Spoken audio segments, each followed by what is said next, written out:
about the film Scary Movie 6, has been known as Scary Movie. It has been well over 20 years since the Wayans brothers had any creative control over Scary Movie. The last time they made a Scary Movie was in 2001. It's 2026. So were they able to get it back to its glory? No, okay, first off and all, I will say it is much, much better than Scary Movie 5. Scary Movie 5 is the antithesis of comedy that for some reason reference the great horror movies like Inception and other stuff. Now you could argue Scary Movie 3 was referencing 8 Mile, but at least that was woven into the plot more than just referencing getting D-list looking celebrity Leonardo DiCaprio and stuff like that. Now, oh my god. For as all much as the trailers were saying every line will be crossed and Gen Z is so offended as if you can't make these kind of comedies anymore, I must say this is one of the most tamest R-rated movies I've ever seen. There is more of off-color, off-brand, dark humor and Always Sunny on a network television show than anything that here in Scary Movie. All I really get that is you can't show on TV is a little bit of nudity. Not really nudity, just kind of like gags where they're like testicles, but they're dismembered. But you know, that's what I mean. And a couple of fucks here and there. So and dicks. But other than that, there's nothing I would not let someone over the age of 15 watch. I mean, I saw the first Scary Movie in the year 2000. I was literally like 5 or 7.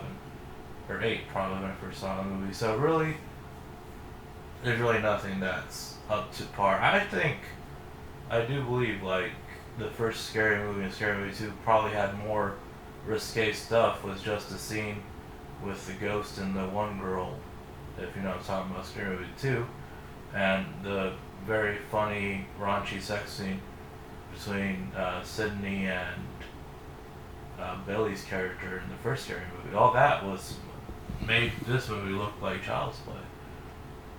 Well, funny enough, there was almost no Chucky references except for one. Now, what is the plot of Scary Movie 6? This really follows the threads of Scary Movie 5 with legacy characters coming back, kind of a Halloween vibe with Sydney not neglecting her daughter to fend off Ghostface, so that's the main plot. Other than that, halfway through the movie we get sketch after sketch after sketch parodying movies. So you would get a Sinners parody, a Weapons parody, probably the lamest one was the Terrifier parody. I mean, they have all this time to parody Terrifier, and the best they come up with is literally the scene in the movie where it's Art the Clown, who is dressed as Santa and hanging out kids, giving them body parts. I mean, the Wayans were so good back in the 80s, 90s. This was the best they could come up with for Art the Clown. It couldn't have done nothing more. Terrifier, I mean, it's crazy. I'd say any positives. Marlon Wayans as Shorty fits like a glove. He's great. Anna Faris will always be hilarious in her very few moments that are very funny. Any line over she does is great. I was very disappointed in Shawn Wayans. He hasn't been in a movie in like 20 years. And it shows. Like, his comic delivery was kind of flat. And I don't know, just the fact he was written as a gay joke, like he was originally, but even in the first couple movies he had funny, memorable stuff like the shirt made me look gay, or making Brenda dress more and more like the football players he loves, and the scene where he mimics Matthew Lillard in the first Scream. All that had so much more charisma and personality than this entire movie. He has kind of a blank stare the whole time. The best line delivery is in the trailer of like, why are you just half gay? I mean, that still got a laugh out of me. Did a lot of stuff get a laugh out of me? I guess. Then there's obviously the newcomers are pretty good. The kid who played the son, who was supposed to be based off Wes, and that's Wes Craven in Scream 5, I thought was a highlight of the movie, one of the highlights. It actually was very funny. They bring back Greg, even though he died in the first movie, and he's barely in it, so really, I don't know how much to bring him back. They just really had to do that small penis joke again. Gale Sunstorm is back, even though again she died. Um, a lot of stuff. I mean, out of all the people, a lot of them died in the first movie, and the only one that didn't come back fully, I mean, his actor did come back, was the boy from Billy in the first movie, but he was his hallucination to reference Smile. I mean, I don't know. Then of course we have Doofy, who was pretty fun. I enjoyed watching him. And other than that, what else can I say? They did pretty well emulating some of the movies. Like the scene that I'm making fun of Get Out looked almost just like Get Out. The director who's directing it, who did Haunted House, isn't really that much of a director.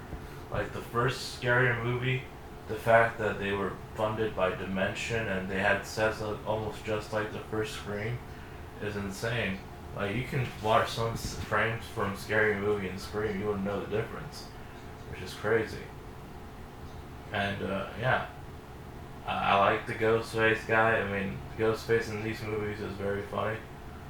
He has some great bits. Like I said, Marlon Wayans is still great as Shorty. The fact that Shorty being a streamer, making loads of money, just getting high playing video games, is probably best ending for Shorty, which is pretty believable. Yeah, and then other than that, the little girl playing Anna Faris's daughter is just pitch perfect for her look and everything. Yeah. Other than that, it was very tame. No one will get offended by this movie. I can guarantee you that. For a comedy, it lacked laughs. The Sean Wayans gets second billing, and he's barely in the movie and does more than one note jokes. I really feel like Anna Faris and Marlon Wayans are the real stars of this film. But yeah, I enjoyed myself. I really thought I was gonna laugh harder. I really thought the Wayans were gonna bring it this time, but I don't know. I guess we'll see what they can do with White Chicks too. The White Chicks cameo probably got the biggest laugh in the theater. So yeah, we see White Chicks too. There's some other cameos that were unexpected, but if you've seen the other scary movies, you might have guessed them. But other than that, yeah. Like I said, maybe not the best scary movie, but not the worst. 5 is just unwatchable. Would I watch this again? Yeah, maybe. Well, hey, thank you for hanging around to the end. Please subscribe if you haven't already. I have more videos. I recently went to Frightmare about a couple weeks ago. You can see all that. I've done some covers, and I'll say it here. I will be playing an open mic at Growl Records Thursday in next week. So if you see me, go out. If you're in the Arlington area, Growl Records is on Abrams. You can go see me there. Say hi. I want to show them I can bring a crowd. I want to play a headlining show. Not just open mic. See what I can do. I play originals and covers, so that's a lot of fun. My next review will probably be Backrooms, and after that, as soon as Evil Dead Burn comes out, that's a movie I really want to talk about when it comes out. So yeah, I'll see y'all later.